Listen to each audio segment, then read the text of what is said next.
Hey guys, Scott here. Today I want to go over the Go Next experiment I was doing over the past week. It was 4 separate days of 4 different tests to try to find a pattern or determine why people are disconnecting or giving up so frequently lately in Dead by Daylight. Before I go any further, I do want to say that I do believe the biggest incentive for that came with the removal of the penalty for giving up or disconnecting with depipping. It used to be that if you were to die early like that, you would depip, which means at the end of the month, you would have less blood points. So there's a direct, tangible punishment for you leaving games too early.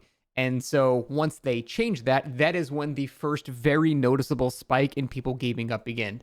So first off, before I even go any further, I do think that needs to just straight up be reverted. I know a lot of people might be upset about that. I don't care. The effect it had on the game is very noticeable. I am 100% sure that is when it started getting a lot worse. So I do think that depip penalty needs to return for people that give up immediately. The effect was way too noticeable. I know a lot of people understand that too. So that is just my suggestion to at least alleviate some of this. But the point of this whole experiment was, to see why people are giving up, when it happens, what are the circumstances of it, analyze all of that, and see if there's any real type of pattern in any way. And there definitely was one very significant thing I did notice, but a lot of the other things just sort of went nowhere, and it seemed to be sort of chaos and random. So first, let me explain what the experiment was. It was 4 separate days. Now, on the first day, I picked a killer that I felt was not very hated. I picked Wesker. I feel like Wesker is one of the least disliked killers in the game. In fact, one of the only reasons people used to dislike him were because he was just everywhere. Everyone played Wesker because he was so fun. There were other annoying things about Wesker, like being tunneled off hook and the infection not fully resetting. All of those things were nerfed, so Wesker is honestly seen as pretty enjoyable to go against in context of the vast majority of the killers in the actual game. So I picked Wesker because he was a strong killer, pretty strong killer that is generally well tolerated. So I wanted to pick the least offensive thing possible, basically. And I also used a build that survivors would find acceptable, which is nothing. Just no build, no perks whatsoever. I just had nothing equipped to my Wesker other than egg because I'm an egg addict, and then lion medallion because I like going far. So that is what I did for Wesker. I also wanted to play in the nicest possible way with no camping, no slugging, no tunneling, unless it was explicitly necessary. Like I downed a guy under a pallet and there was a guy with a flashlight clicking 2 feet away. Obviously, I have to select that guy for a second, but never went out of my way to be sweaty. I tried to 12 hook every single game, even if it meant I was going to lose trying it. So I played as nice as humanly possible. And one of my mods, Ninx, just actually put all this information with descriptions about what happened in each match. So thank you to him for doing all this stuff. Saves me a lot of time. But surprisingly, even though I was playing one of the most liked killers in the game with no build whatsoever, no map offerings, nothing obnoxious, no slugging, camping, or tunneling, we still had a give up rate of 23.5%. When I say give up, by the way, that means someone's either disconnected, killed themselves on hook, or just obviously was not playing the game anymore, running around, throwing pallets, standing still, teabagging. Very, very obvious. So even matches that were not quite clear, like someone might have disconnected legitimately, I wouldn't even count it. Or at least it would be listed here, but it wouldn't factor into the statistic. So I wanted to be very, very clear about all this stuff. So that is the give up rate. 23% doing possibly the nicest thing I can think of doing on one of the most liked killers in the game. That already seems unforgivably high for that particular scenario. That means 1 in 4 games were essentially ruined due to someone giving up or disconnecting. Next, I played Solo Queue Survivor. This was day 2. I just wanted to see from this perspective, from the other side, how many games had someone give up, what was the killer, how were they playing, what were their perks, what was the map, just check all that stuff. Interestingly, this had the lowest disconnect or give up rate in the entire experiment. It was only 20%, so 1 in 5 games had somebody actually give up due to whatever causes. So that is what I noticed from playing on Survivor. Now, day 3, I picked a more disliked killer. Not like, we're talking super giga hated like twins or something, but I picked Nemesis, who is not super well liked due to zombie RNG, very strong anti-loop, but not among the worst, most hated killers in the game. So I picked Nemesis, but still, I used no perks whatsoever. Absolutely no build. I used my regular add-ons, Marvin's Blood and Liquor Tongue, but I had no camping, no tunneling, no slugging. Again, still playing as nice as possible with no perks whatsoever. Now here we had a significantly higher disconnect rate, and we had a higher give up on hook rate, leading to the fact that the killer is a pretty prominent descriptor in someone, it's a good predictor that someone is going to give up. Now, this is not new. We know that there are certain killers with much higher disconnect or give up rates than others. Skull Merchant, old Skull Merchant being a perfect example of that. But I still wanted to test it to see if playstyle impacted that at all. But here we had a pretty high rate of 33%. So that was much higher. But again, no perks, no camping, no slugging, no tunneling, no obnoxious playstyles. Just a fairly disliked killer playing in the nicest possible way.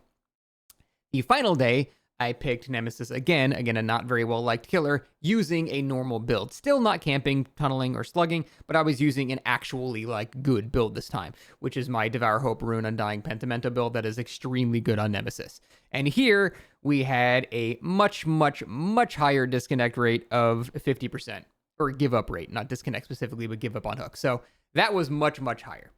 And again, these are all things that make perfect sense. You're playing a well-liked killer with no perks, playing nice, you're going to have the lowest rate. You pick a fairly disliked killer using a very strong build, even if you're not camping, slugging, or tunneling, you're still going to have a much higher rate. This is not a crazy epiphany that, oh my god, thank god Scott did his experiment. We know this now. People will give up against the quad hex nemesis. Oh, now we know. I'm not trying to say anything like that.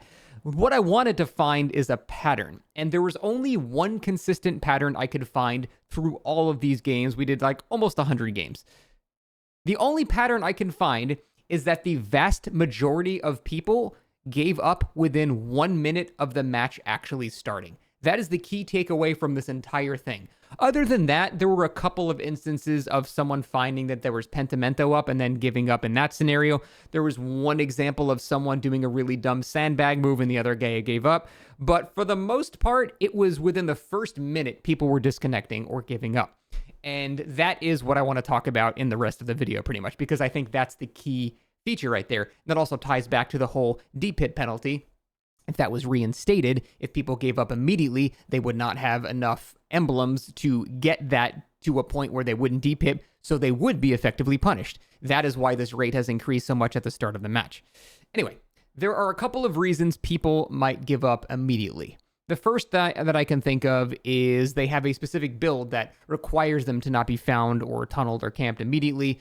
Things like Deliverance is a perfect example. So maybe that was the case. But I checked every single game, every give up that happened really fast. There was one Deliverance, but there was no pattern really. That doesn't seem to be the strongest indicator of why people are doing it. Next is people feel that the game is a foregone conclusion. If someone is downed that quickly at the start of the match, it's impossible to win, right? So why even bother?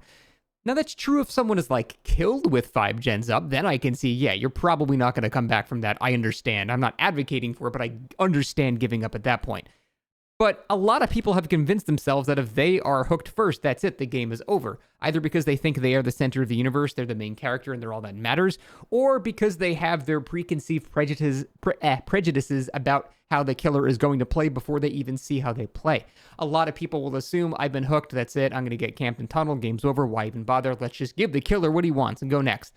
But as I did that tunneling experiment a little while ago, most killers simply do not tunnel. Statistically, they just don't. I did my own test. I compared it with other people's tests. I pulled people internationally. I pulled people from different time frames. Even in the worst case scenarios, we found that most killers simply do not tunnel. Now, when I say most, I mean 75%. It still means 1 in 4 games you're probably going to get it. But most killers simply do not tunnel. So you're assuming something is going to happen that in all likelihood for that particular game will not happen. So if you are just justifying you giving up based on something that hasn't even happened yet, and in all likelihood is the less likely outcome, then that's just scummy. You're just being stupid. That's not you being knowledgeable about the game. That's you just assuming the worst and then ruining it for everybody else when, again, in all likelihood, the killer was not going to do that.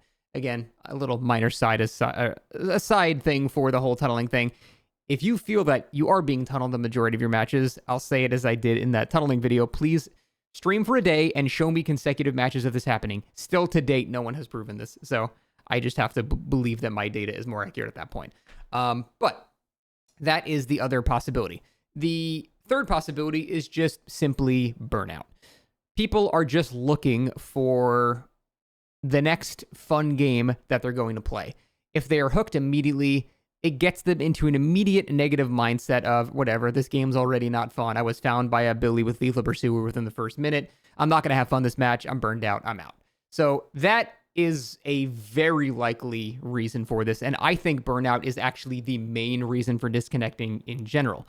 Something to note is I don't have the hard data for this. This is just something I felt in my gut. So I can't show you a spreadsheet for this, but almost every time the person that disconnected was the best one on the team.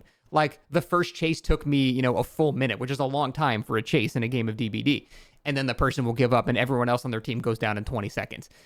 Strangely enough, the person that would be giving up more likely than not was the best person on their team. And I definitely think this is true, which really coincides with the whole burnout idea and theory that it's mostly burnout causing people to give up this quickly. Because a new player, if they load into a match and get down by a singularity and not picked up and they see a funny little knockout perk icon on their screen, they might not have any idea what's happening. They haven't built up the cynicism to know that this is going to be an obnoxious game. And so the newer and average players are far less likely to give up because they haven't encountered as many obnoxious things as a very experienced and veteran player has. So the better the player is, the more likely they're to give up, which is a very funny, weird reverse thing that doesn't really make much sense, but it actually does when you think about it from the concept of burnout. So that is the main takeaway from all this. Most people give up within the first minute of the match, meaning that they think it's just there's no point in playing any further, and there's no disincentive, or they're not de-incentivized anymore to remain in the match because there's no depip penalty anymore. So I do think reinstating that penalty would be the first step into fixing a lot of this, and then I'm more inclined to think that we need to reward people that don't give up rather than punishing those that do, because those that are already burnt out that get punished even more, it's just going to lead to even more burnout. And if they're addicted to the game, they're just going to have even worse and worse behavior. I don't think punishing bad things here is all the correct solution. I think re-incentivizing the depip penalty, that is a required aspect of this, but also rewarding people that do stick around and build up a good reputation for not giving up is probably going to be more beneficial than just straight off with the head tech, basically. So that's pretty much the summary of what all this was. The only consistent pattern I can find was people giving up right at the start.